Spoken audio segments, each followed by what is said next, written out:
Welcome to the Hangar Z podcast, brought to you by Vertical Helicast. In this two-part series, Jack Schonely and I sit down with Kris Stone, the owner and handler of Canine Torque, and the Huey Vets crew. In this conversation, the EMU Crew discusses their work with Canine Torque, a detection dog trained to find electronic storage devices. Torque specializes in finding flash drives and SD cards to help investigators gather evidence against child sexual predators and traffickers.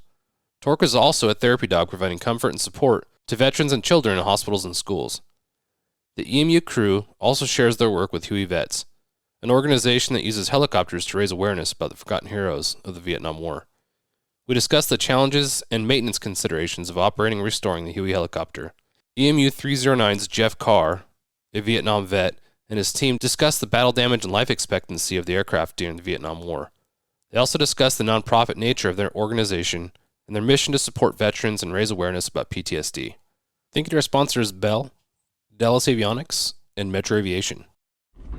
Welcome to the Hangar Z podcast, brought to you by Vertical Helicasts. The Hangar Z podcast is the first and only podcast dedicated to promoting and exploring the personnel and equipment behind the missions in public safety aviation. Join your host, John Gray, Jeff Ratkovich, and Jack Schonely. Still southbound, skidding to a stop. Stand by here. Looks like they're getting ready to bail. Heads up, guys, bailing. Okay, the guy, he's running through the house, jumping the fence, threw the shotgun, threw something out. Grabbing the shotgun. Don't go over that fence. Don't go over that fence. Grab the shotgun again. He is armed. Stay there. Hold your position. 4 on the stop. You're in custody. Good advising code 4 on the stop.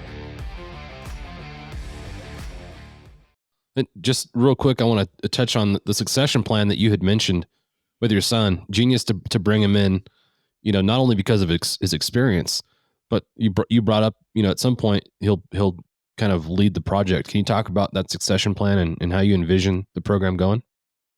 Sure. You glorify it by calling it a plan. Thank you, John. That's very nice.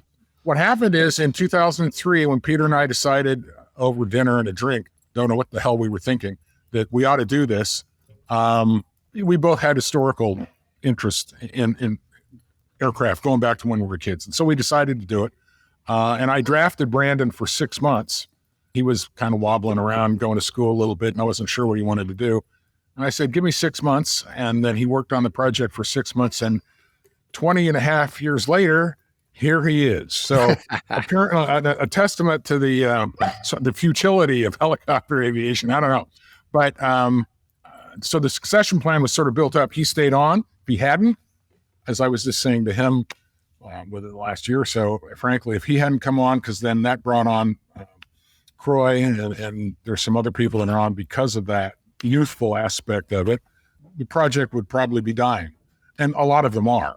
And a lot of ones that are set up solely by veterans without a plan, they go the way of the dodo ultimately because they have no plan to keep it running. So the plan was to get him interested, to sucker him into thinking this was a good project. And he fell for it. And now he and Croy, when I'm out, they'll be taking it over and getting back to the, financially, that's a little beyond everybody's means. So we have to rely on the kindness of strangers. And so we're always looking for some support because this thing is, I joke, people say, well, Jeff, isn't your retirement doing well? And I say, hey, my retirement's doing really well, but it's sitting on a trailer down at Bud Field.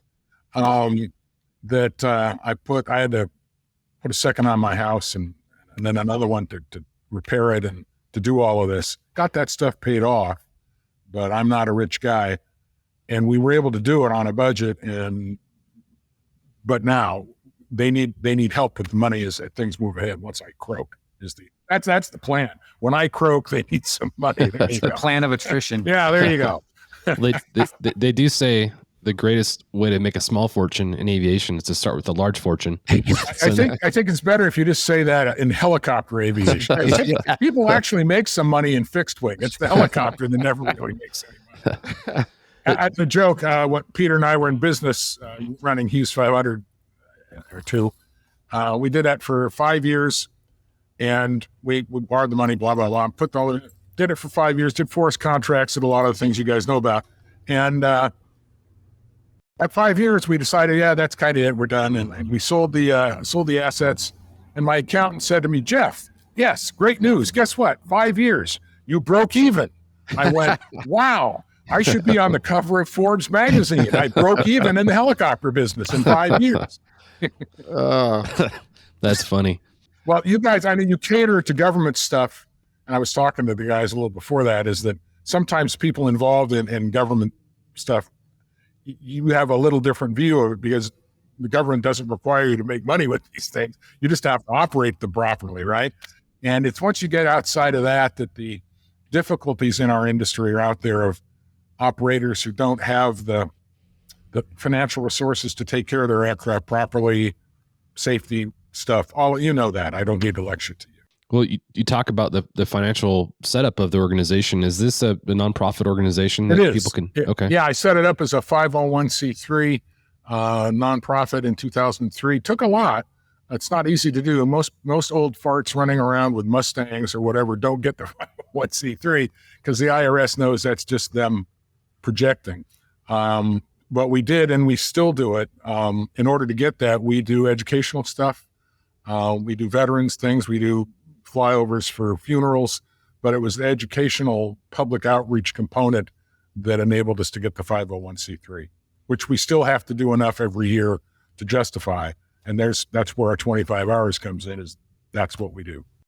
So for the folks that are looking to potentially donate components, equipment to your program or money, you keep in mind that it's a nonprofit and it's a write-off. So that's a huge benefit for the folks. You know, not only do you get to help a great program, but you get the financial benefit of donating as well. Right. Thank you, John. You talked a little bit about your kind of mission of the program. You talked about some of the veteran work you do. We just recorded a conversation yesterday talking about PTSD and how important that conversation is in the industry. Can you talk about a little bit about what you guys are doing to support the PTSD mission? What I am when I'm not doing this, and I hate to say this, but people know if they Google me, I'm a public defender by trade. I'm still working. I represent indigent people, and in that process, I have a subspecialty. I represent a lot of veterans, and what I found is veterans in trouble that need help within the legal system. I've asked them to participate and come out and be at the helicopter, and we've had a lot of success with them. Even I was surprised at the beginning because these guys are all Iraq, Afghan veterans. Almost. And I didn't think the Huey would mean much to them at all because basically, except for a few Marines in the early period, Hueys were out of the inventory with the Army, et cetera, et cetera. So, but what I was pleasantly surprised at was the veteran, as with the law enforcement community, there's a camaraderie there that even an older piece of equipment they get behind and they can identify with. And we've had a lot of them appear fly on it, as Kris said, and they have emotional experiences, and that's what it's for. One of the reasons.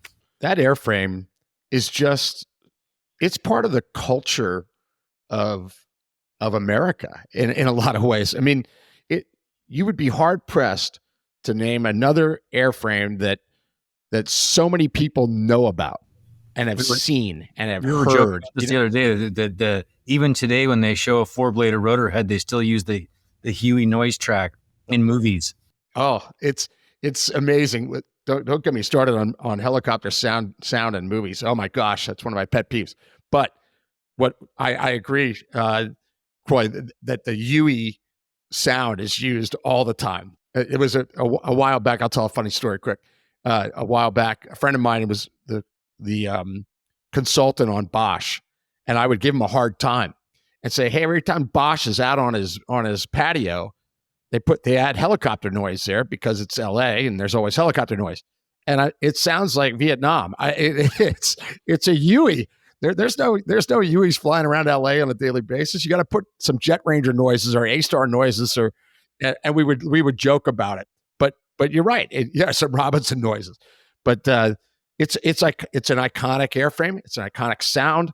Everybody knows about it, and especially military people. And that's why I don't think I just don't think it has a generational limit to it. Where maybe these some of these vets that Geoff was talking about, maybe they were flying in Blackhawks or Chinooks or something else when they were in Afghanistan or Iraq. But They know what that Huey is, and it has that military feel and sound and smells, and it has that history. And I think that's where the connection is. It's very unique.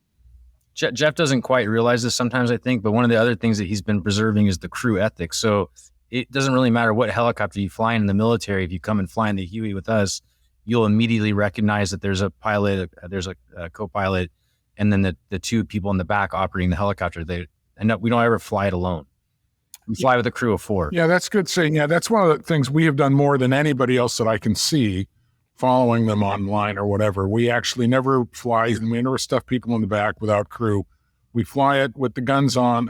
It's all phony, by the way, just to let everybody know. All the guns and alleged armaments are phony, which costs more than if I bought the real thing, by the way.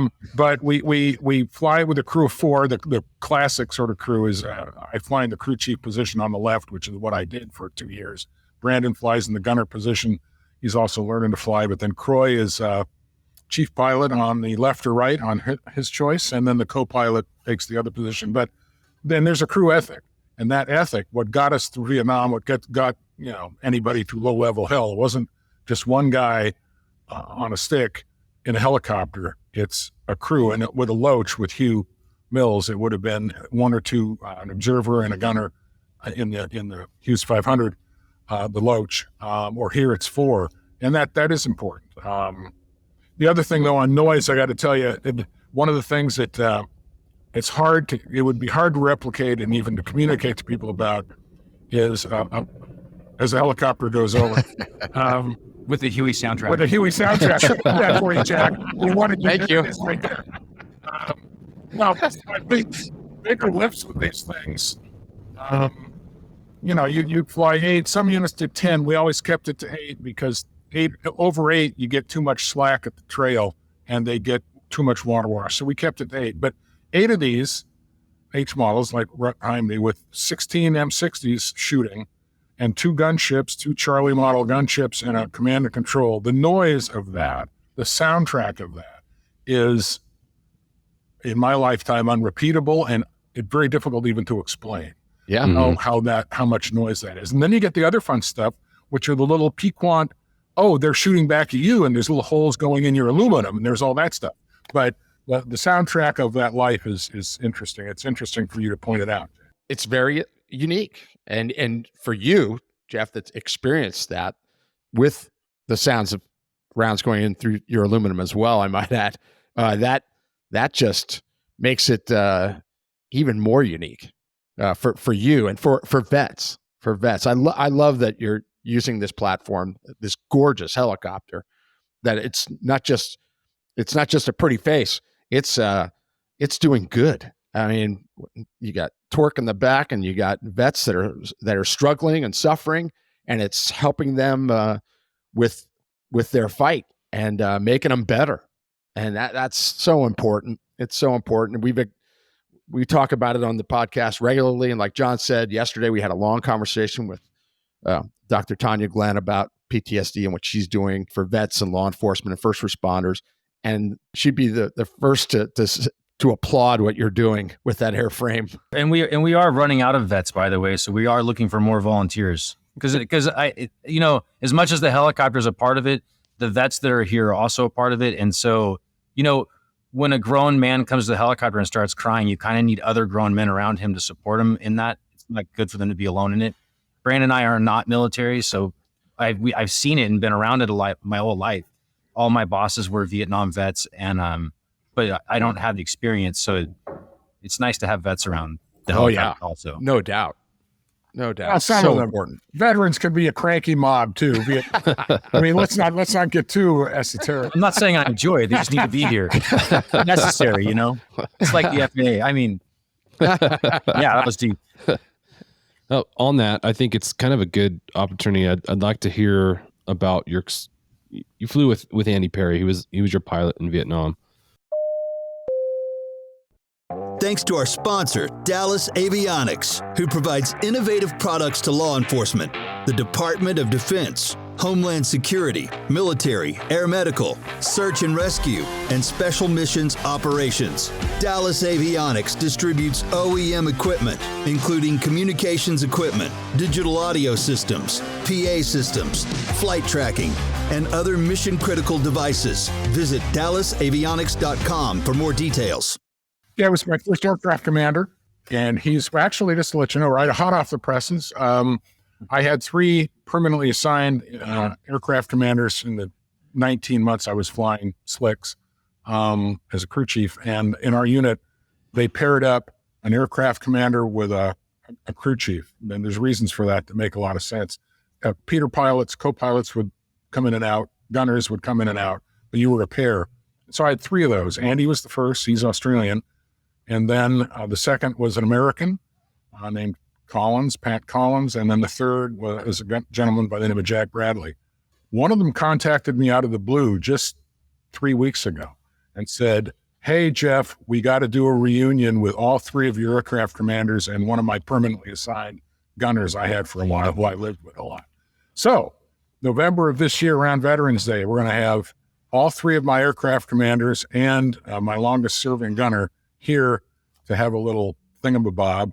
I don't know why it's interesting. It answers your question to some degree, but yeah, there's a lot of that still left. And one of the thank yous I got, it's worth saying, from Collins, I was putting together the arrangements to get hotels and do what we're going to do for that. And he said, in the little list for all of us that are doing it, he said, "Look at that. Carr's taking care of us all these years later." Yeah, that's cool. What he said is Carr's keeping us alive all these years later. And that's the respect that, well, yeah. And if you were a good crew chief, and a good pilot pairing up, about 50%, and this is getting in the weeds a little bit, 50% of the way you would die in Vietnam was combat. 50% was bullshit accident. And that was split between bad piloting and bad maintenance. So 50% of you staying alive was up to your pilot and the crew chief who was responsible for taking care of the aircraft. So you tended to want to bond with those people because your chances of survival jump by 50% if you don't have a bad pilot and you don't have a bad crew chief.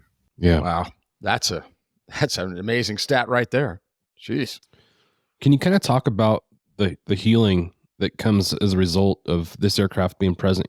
And in particular with Andy Perry, in the documentary I watched, there was a pretty emotional reunion that took place. Can you talk about that? And I know he's just an example of the healing that takes place with this aircraft. I think that's important to discuss. Yeah, yeah, John, that's a good point. Andy was the largest, second. When he was first on it, he was the largest beneficiary or had the most healing process that I could see.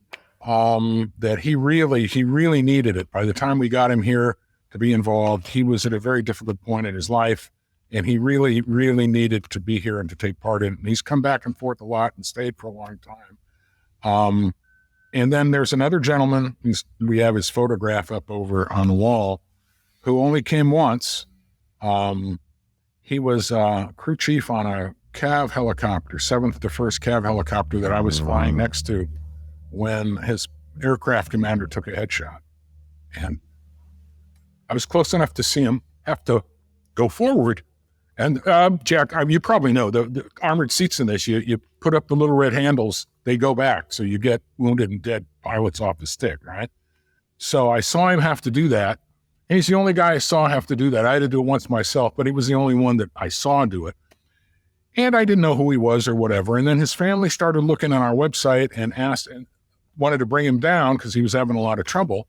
And I said, sure. And then I asked, well, what unit is he in? And blah, blah, blah. And then I said, well, was he? And anyway, I talked to him on the phone and I find out it's the guy that I'd seen do that in 1970, May 17th, 1970. And it's that guy. He came down, flew with us. We had a very interesting time. And he sat in the helicopter. And when we were shutting it down, going through shutdown procedure and all of that, he asked if he could just sit. I put him in the gunner's well on the left side where he normally would have flown.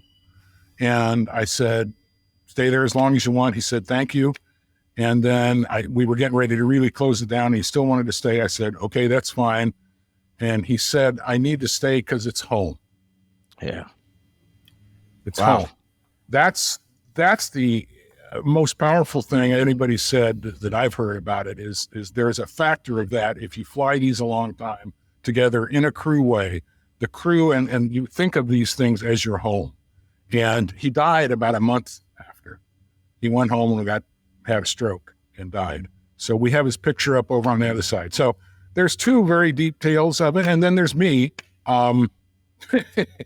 What sort of idiot would mortgage his house twice to do this, spend every weekend in the first year, Brandon and Peter and I, they were full-time. I was working 2 or 3 days a week. Who would do that if they were okay? The answer is nobody does that. So for me, it's been, it's worked that angle for me, that it made me, I feel much better having started this project and doing it, even when it's frustrating. It fulfills in me that home aspect that John, I forget his last name, was talking about. So there you go. 3 PTSD nut jobs. There's so many levels of therapeutic treatment that comes as a result of having this, whether it's you guys working on it or flying it, or veterans coming in and having the opportunity to sit in it and recall the experiences that they had, whether they were positive or negative. The closure that must provide is got to be amazing, and neat that you guys are offering that opportunity for folks, whether they're Vietnam veterans or they're not, even just to come and learn about what you're describing is pretty amazing. It's really powerful to watch. Yeah. I was going to ask Croy because he noticed something. He's about halfway into his tenure here, and he was always wondering, why was I bothering with this? And, what are you doing? And, I'm not a pilot. I never wanted to be a pilot. I'm just doing what I do before I take care of the aircraft and flying it as a crew chief. And he came up to me after seeing me one day while we were flying and said, I don't remember. Good. That's perfect. Then I can fill it in. Yeah. I think it'd be great. No, he said, it seems to me you find peace. And I went, yeah, I guess that's what it is for the minutes we're flying, where I can get my mind kind of squared on right, I find peace, and peace is hard to find. We don't need to get into the details of what you did when you were deployed, but can you talk about your position and what your responsibility was? It's classified and top secret. I'm sorry, John. He's making. What's that, John? I'm sorry. Can you talk about what your role as crew chief was in Vietnam and what your unit did? Bell is proud to sponsor Vertical Helicasts and their vision to hold meaningful mission, safety, and best practice conversations in the helicopter industry. The lessons learned from these conversations will undoubtedly shape the future of both new and veteran helicopter operators. Sure. But we got to do the joke first, because anybody's a Vietnam veteran. Whenever some veteran says they're at the bar having a drink or whatever, you ask him what unit was he in, was he in, and he says, oh, I can't tell you. I'd have to kill you if I tell you, and all that shit. Immediately you're dealing with a phony, right? Yes. Anyway, okay, an assault helicopter company had two platoons of 10 each of these, and then a gunship platoon of 6 or 7 smaller model Charlie Mike gunships with, miniguns and rockets and all that stuff, door gun. All the slicks have 2 door guns, pintle mounted usually on both sides. And the mission was to move troops around and support them and do, a lot of people don't realize this, there was a huge medevac component because dedicated medevac units were always a tiny number compared to the slick units. And so if you were supporting a particular unit for a day or an afternoon or whatever, you would be very close to them, whereas the medevac could be 30 minutes to an hour away. So oftentimes priority medevacs were done by us if time was of the essence. And then after the dedicated medevac people came out, the secondary thing you got to do was all the non-priority stuff, which meant, less wounded people, but also dead people. So that was one of the major jobs. But it's basically taking infantry as close to the front as you could get, supporting them with ammunition, resupply, and water while they were in the field, and then extracting them, and then doing it again and again and again. As one grunt said to me when he came out, infantryman, when he came out to fly, is they had respect for crew members and pilots because they always felt the most afraid for those few seconds that they were in an LZ stopped, having to get on and off the helicopter being shot at. And when I told him in an assault helicopter company where that was your job, you didn't do it once a week, once a month, you didn't do it once a day. You picked it up the way the Army would. You did it for one unit, then you do to another. And so you would do 8, 10, 15, 20 assaults in a day. And that's what impressed grunts. And I think that's the job. That was the job. Well, a lot of ancillary stuff too. Ass and trash. That's where you fly people around to deliver mail and all of that. If you weren't in the flight, that's the flight of 8, as I said earlier. It could be as small as 2 or 3, as big as 8. If you weren't in the flight actually assaulting troops, then there were support roles that assault helicopter companies did, delivering mail, changing personnel in the field, stuff like that. Resupply. Well, I think of, a lot of the folks that were in the military at the time were younger folks. And you think of all these young guys together with sometimes a lot of time in their hands, depending on the weather and things that are taking place. You can imagine the shenanigans that take place as a result of too much time in your hands and little to do. I don't know if you had those experiences, but if so, is there something that was kind of funny that you can think of that took place as a result of too much time in your hands in the field? Actually, I can answer that question in a kind of, he's laughing because he knows the answer. The Army designed this aircraft in the late 50s with a contract that Bell got that it was designed to be maintainable by one guy in the field with some night support for up to a week, 2 at a time, basically between 100-hour inspections. And that job is doable, but that guy has to have about 32 hours a day time to do it. So for the actual role of crew chief, taking care of one of these, the answer is I had no spare time. Okay. I didn't even take R&R for two tours because I didn't want to have the workload when I got back from a week or 2 off. I did not want to confront what I was going to have to do. So I never did that. So the answer for me personally, and many like me in the crew chief position, which is again, I think why a lot of pilots revere us. It's a little different than a gunner or a co-pilot that, look, we had to take care of the damn thing and it was too much to do. And so you were working at it all the time. The things that people got up to though, who weren't that, I was there 70 to 72 in Vietnam. Off-time shenanigans were drugs. So. There's an easy way to answer that question. Geoff Carr, how many hours did you fly in your 2 tours? 1,900. So 1,900 hours in less than 2 years, plus do all the maintenance at night. Yeah. Wow. And he weighed like 100 and I tried to find a regular flight suit from that era and they don't exist because they weren't regulars. They were small. How much did you weigh? I went into the Army. I played football in high school. I was playing at about 235. By the time I got out of Vietnam, almost 2 years later, I was 170. Dysentery is a great diet plan. Yeah. Dysentery is a great diet plan. You just had to bring that up, didn't you? Okay. Thinking about getting some right now. Well, you bring up an interesting point. You talk about the requirement to do maintenance on the field. I'm assuming you're not in a climate controlled hangar. You're probably on the field somewhere. So some of the guys had a bowling alley. In time I've heard depending stories. on the units and where you are. The unit we were in, most assault helicopter companies were pretty much forward, and the bases weren't that great. We didn't have air conditioning for anything. We had a joke. You could always tell when you were going into an Air Force base. You could hear the air conditioners hum over the sound of the rotor head. But the Army didn't send that shit forward at all. Navy did. Believe it or not, the Marine Corps did a little bit. But for the Army, all this stuff in the back, in the close back. So maintenance was done in the open, everything up to 100-hour.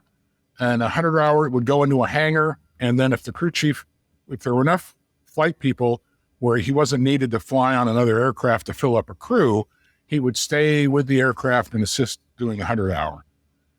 In the time I was there, that was observed in the breach because as the war was winding down, they really wanted to bring people home. to prove to people that the war was winding down. And what that meant was getting replacement people was difficult.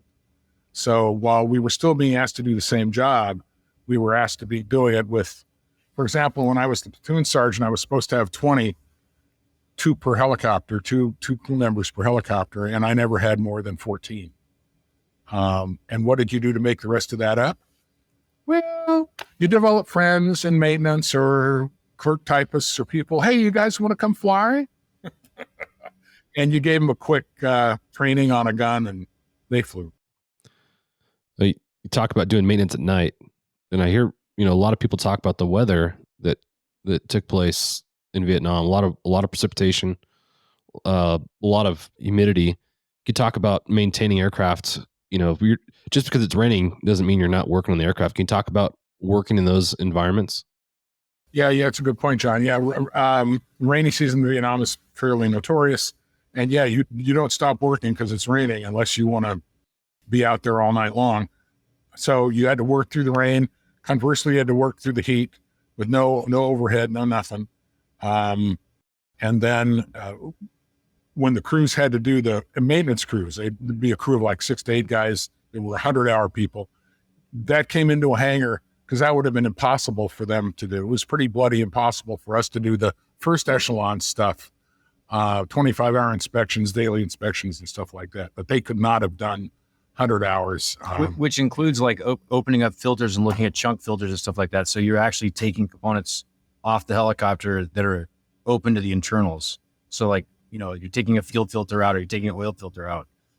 So yeah. I don't exactly know how you did that in the rain. Well, I guess some water got into stuff, I guess. And they didn't really have ladders either. Like there's pictures of them standing on the tail stinger and doing things that I'm not allowed to do.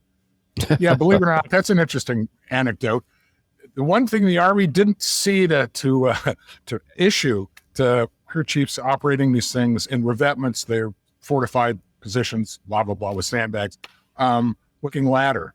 And so to get up on the tail to do the inspections on the vertical fin and the 90-degree gearbox, take oil samples, do all that, we had to monkey up on the stinger and stand there with a flashlight in one hand and your tools in another and take things apart and look at them and put it back together and do the real bad one was the oil sample on the 90-degree.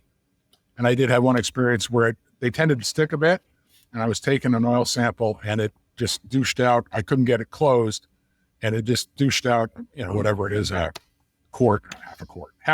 And it just came out all on me, and I got so oily, I slipped off the damn stinger and lay in the revetment in the rain overnight before the guy I was talking about that was my gunner came out, was worried about me, and brought me in the next morning. So that's how you did it. Easy.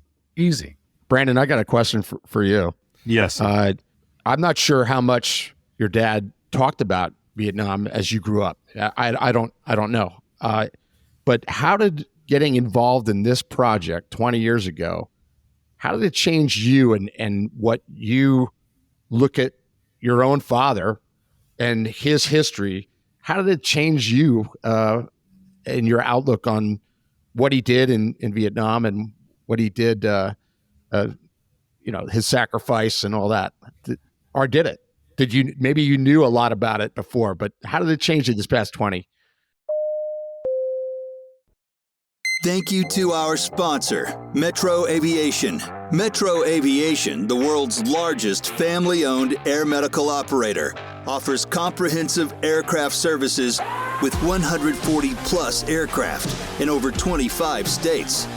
The Completions Center installs medical and law enforcement kits and avionics, serving diverse aviation needs, including offshore, utility, VIP, and corporate sectors. Change is probably not the way I would describe it. His partner, Peter, was an avid photographer in Vietnam. We were actually just talking about this the other night. He has a slideshow that he used to do all the time when I was a kid. And they'd get together having, I don't know, what were you, VO and soda or something like that. Oh, drinks? Oh, yeah. We had drinks. And going through their slideshow. And I know I sat there watching it multiple times. And he was never... I don't think he was as open talking about it when I was younger as he became when we started doing this, but it wasn't he wasn't mute about the subject. So I wouldn't call it change. It was more of an evolution in understanding, and definitely a lot more detail. Probably one of the biggest things was the crew mentality concept that we were talking about, and spending that much time flying in the aircraft with them, and getting an understanding for being able to take that 4-dimensional experience and kind of add that on top of the skeleton of things that he had told me when I was younger to flesh out a much more understandable position about who he is now, why he did the things that he told me about doing then. It's just, when you're a kid, it's just words. And then you get older and you learn all these things. You're like, oh, okay, that makes a little bit more sense. And it sort of, slowly, I think there was a period 3 or 4 years after we started doing it when I finally realized that had kind of started happening, because I had detailed recollections of stories that he told me that were always just sort of passing. Oh yeah, my dad was here this time and did this and that or whatever. Because I was able to add all of that other information to it, it really did flesh out the stories. Yeah. It's not a shared experience, obviously, but it really opened my perception into what his life was like at that time, and then conversely, how that played into who he became and what he did for the rest of his life. Interesting. Being my dad, and then getting into this. So, and then people come and corroborate the stories. So like Andy Perry has come from Australia, and then we get another perspective. Or the other gentlemen that are on the wall over there come down and visit us, and we get another perspective. So that it just gets richer and richer each time someone else comes. And when I say crew, like I flew 6,000 hours alone, and then I came here and I have to ask for permission to raise the helicopter off the cart. Crew chiefs and the other supporting people in the aircraft don't fly with the pilot. The pilot is just another part of the body that operates the equipment, but all the other people, the crew chief mainly is the person telling you what you're doing. So it's a really different way of thinking, for me at least. And when you start to hear the stories about him working in the rain all night and stuff like that, you start to realize why, if you don't do what he says, he might talk to you physically. Actually, one of the things Brandon mentioned is worth me chiming in. Good questions, by the way, gentlemen. That one of the things they got from the experience, we our longest flight day for us in 20 years has been what, 3 hours? No, we've done more than 3 hours. Okay, yeah. Five, maybe. Okay. 4 or 5. 4 or 5 hours. Long day. Everybody gets back. They're young and they're just butched, 5 hours in one of these things, they're absolutely wiped out. It's all in there. And then I still have my flight records, which I've let them see. And I have 13, 16-hour days. And the thing that Brandon and Croy both started is, how the hell did you do that? Yeah, I don't know. You fly 12, 13, 14, 16 hours, and then you had to take care of all that other crap at night as well. That's the thing that they said to me that I most noticed. And then in his second tour, he was in charge too. Yeah, among other than I was also in charge of my aircraft and platoon sergeant, blah, blah, blah, blah, blah. So now you have admin duties on top of your taking care of your airframe. Which led him to his career, which led him to us having this helicopter now. Yeah. There you go. Because he had to defend people there. Yeah, actually. Okay. I did become a indigent defense guy, a public defender, and I decided that when I was in the Army, in my second tour, because one of your jobs as a platoon sergeant, and I mentioned earlier there were drug problems. I was straight, but a lot of guys weren't. And so I'd have to prosecute them and recommend them if I found them high or on drugs or whatever. And then your role as platoon sergeant, if they elect not to have an actual formal hearing, is you have to represent them to the CO from the non-judicial punishment. I went, well, that's really weird, but okay. And then I did that. And in doing that, I found that I liked the defending part way more than the prosecuting part. So it actually drove me to do what I do for a living. Right? Interesting. Yeah. Very interesting. You talked about the call sign and how that relates to your unit. Can you describe that? Sure. First of all, it's a wonderful military joke, isn't it? We're going to name an aviation unit after a flightless Australian bird. Perfect. What could possibly be wrong with that? But it does have a genesis that's not quite so stupid. Experimental military unit. So the 135th Assault Helicopter Company was designated an experimental military unit because of the conjoining of the Navy, Aussie Navy, and the American Army. So EMU was experimental military unit flightless bird. And then the call sign that's on the front of the, not the call sign, the saying that's on the front of the aircraft on the nose art, get the bloody job done, is a double entendre. From that the unit got well before I was in it, where they'd gone in to do something, pick a unit up or whatever they did. And the Australian unit they were supporting said, thanks so much for getting the bloody job done. And that didn't necessarily involve blood. It involved the Australian swear word bloody. Yes. Yeah. And anyway, so that became the part of the nose art too. Interesting. Yeah. Very cool. But before we close out, I'd like to, you have a statement of purpose, and I think it kind of sums up a lot of what we're talking about. Can you kind of go through that briefly and we'll kind of go from there? Do I have a copy? Is it one I sent you? I don't know. I've been waiting for this for 20 or 10 years. Oh, yes. Well, thank you. I'm getting there from the side. Yeah, look, you're looking at it. I'm not, and I did a long time ago. First of all, it's to preserve the history of these things right behind me because they're going away. I was drawn to it because as a kid, I was entranced with A-20 Havocs, Douglas light bombers in World War II for whatever reason. And they were built in about the same numbers as these, 10,000 roughly. And when I heard in the late 2000s, late 20th century, there were forget airworthy, forget flyable, there were none left at all. Now, since then, some people have put some parts together. But when I decided to do this, I was thinking of the A-20 experience, which is those guys flew them all over, the Mediterranean, Europe, and the Pacific, and not one left. People think that the government will do it or that somebody else will do it, some rich guy will do it, something will happen. And what Peter and I decided was, no, if we don't do it, then nobody may do it. And if we're going to do it, we'll try to do it as well as we can. So that's one, just for the aircraft. The second is to preserve the history of the crews. And also, this unit was involved with almost exclusively Vietnamese infantry. And when we go to events, we fly the Vietnamese ARVN flag, the yellow and red. And so I try to preserve indirectly the history of the ARVN, the Army of the Republic of Vietnam, which if American veterans think they got a bad deal after the war, that's nothing.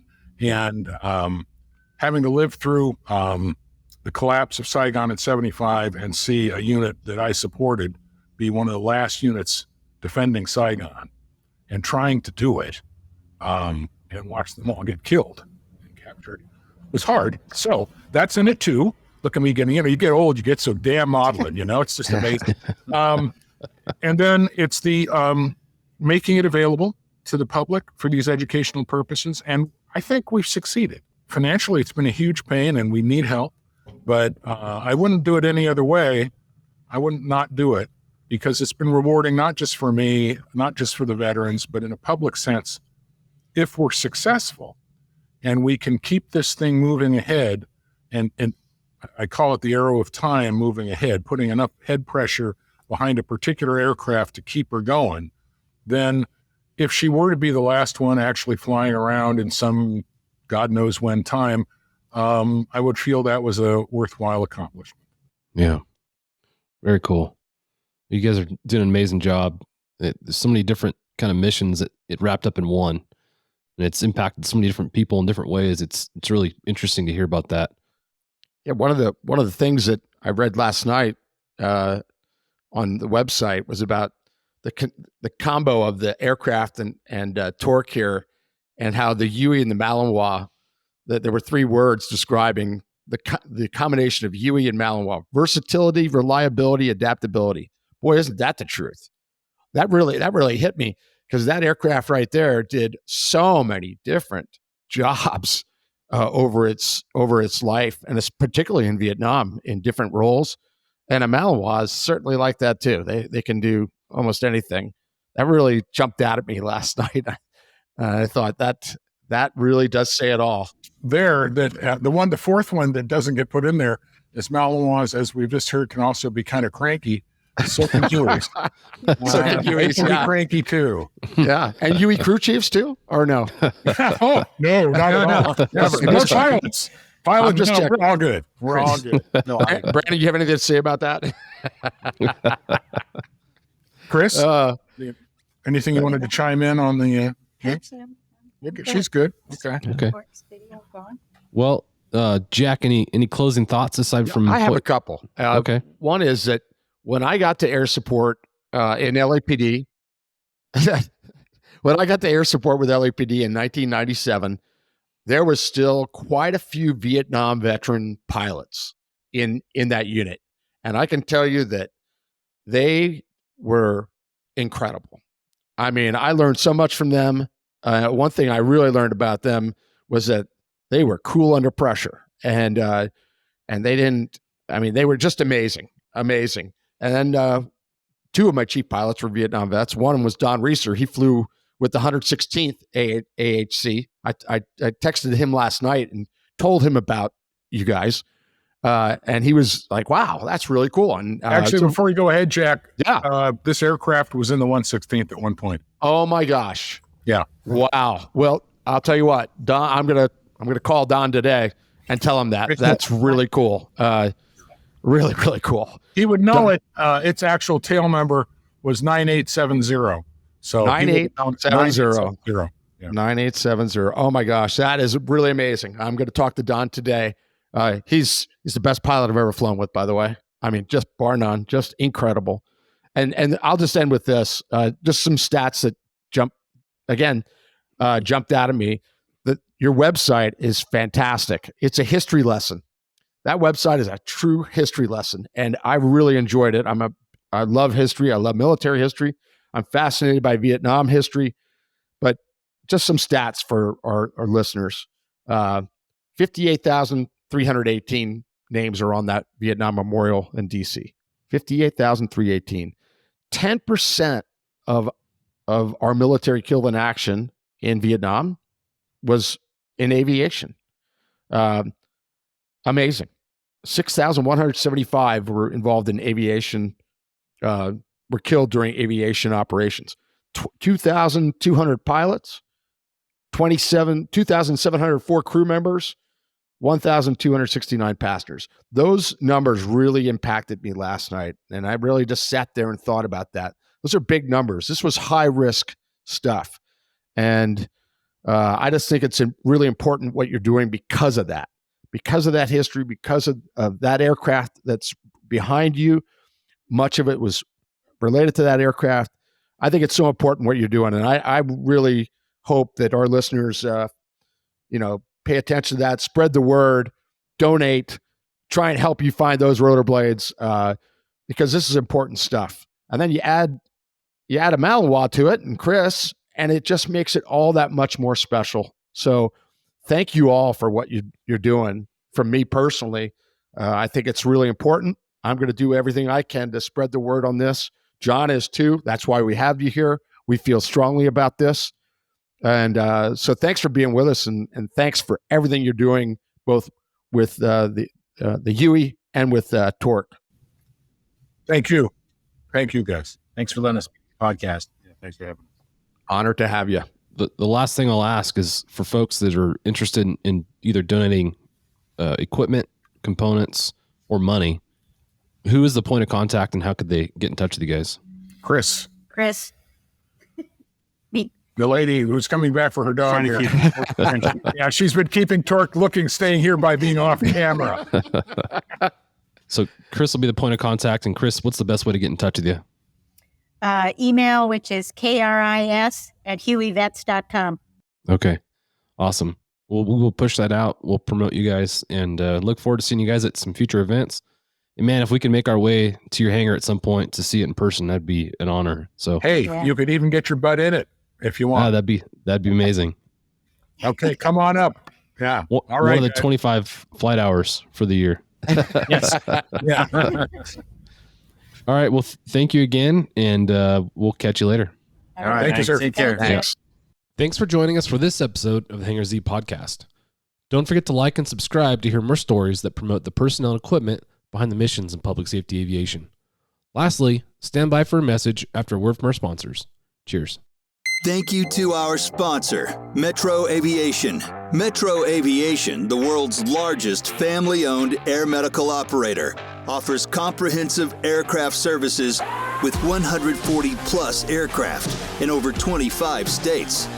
The Completions Center installs medical and law enforcement kits and avionics, serving diverse aviation needs, including offshore, utility, VIP, and corporate sectors.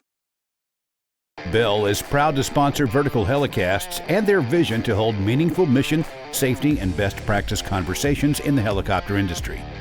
The lessons learned from these conversations will undoubtedly shape the future of both new and veteran helicopter operators. Thanks to our sponsor, Dallas Avionics, who provides innovative products to law enforcement, the Department of Defense, Homeland Security, military, air medical, search and rescue, and special missions operations. Dallas Avionics distributes OEM equipment, including communications equipment, digital audio systems, PA systems, flight tracking, and other mission-critical devices. Visit DallasAvionics.com for more details. Thank you to our sponsors for supporting the Hangar Z podcast, as well as the Vertical Helicast platform. Without your support, we wouldn't be able to have these conversations. I thank you for listening to this important conversation that honors the great work being done by Canine Torque and the Huey Vets. Much of this discussion is centered around the topic of mental health and PTSD. This is an area of conversation that we feel is vitally important. Each time we have the discussion, our hope is that we normalize the importance and necessity of mental health and mental health treatment. To further the discussion on mental health and mental health treatment, we have an upcoming 2-part series with Dr. Tanya Glenn, whose practice is solely dedicated to providing the best possible care and restoring the resilience of first responders, veterans, and their families. To find out more about Dr. Tanya Glenn, go to www.tanyaglenn.com. That's TANIA Glenn, GLENN.com. This is a series you don't want to miss. Cheers. Time to close up the hangar. Thanks for joining us on the Hangar Z podcast, brought to you by Vertical Helicasts.